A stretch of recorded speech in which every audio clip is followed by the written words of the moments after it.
Lisa Briggs from the Bruce Company is here answering your planet and garden questions. The number 608-270-9933. Welcome to you. Well, happy Pollinator Week. It's Pollinator Week. It's Pollinator Week, so I brought some pollinators, right?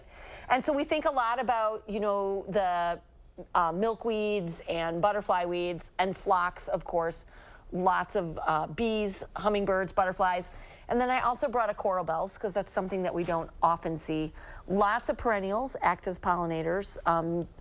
They attract different kinds of insects. And so, yeah, happy Pollinators Week. To celebrate, we have 15% off all perennials this week. So stop in. I need a few. Then there you go. Let's go to the phone. We'll start with Karen in Spring Green. Hi, Karen. What's your question? Yes, we have a serviceberry tree that is losing its leaves already, but not a lot of them, just sporadically, and they're like orange or yellow. Mm-hmm.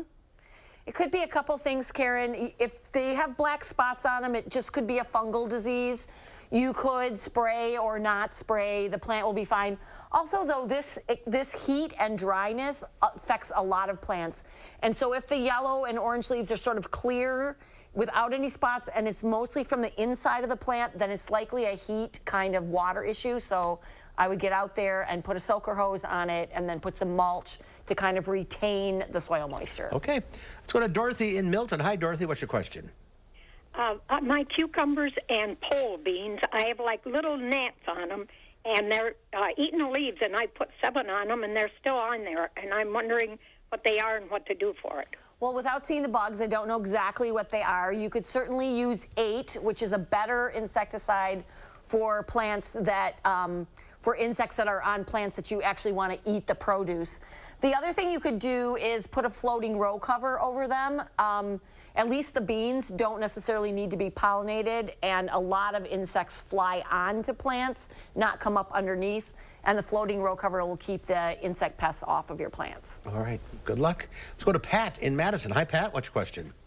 My question is, I have evergreen bushes in the front of the yard, and I always trimmed them or pruned them in the fall, but somebody told me I was supposed to do it in June.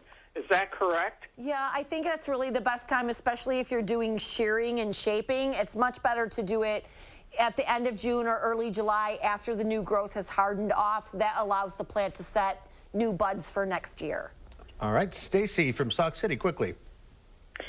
My question is around rhubarb. The last several years, my rhubarb looks healthy. However, the stalks are only about the size of a pencil. Okay. What would you recommend? Rhubarb really does best if maybe every 3 years or so that you split it. So if it's a really mature plant, then next spring I would dig it out, cut it up, and divide it out. All right.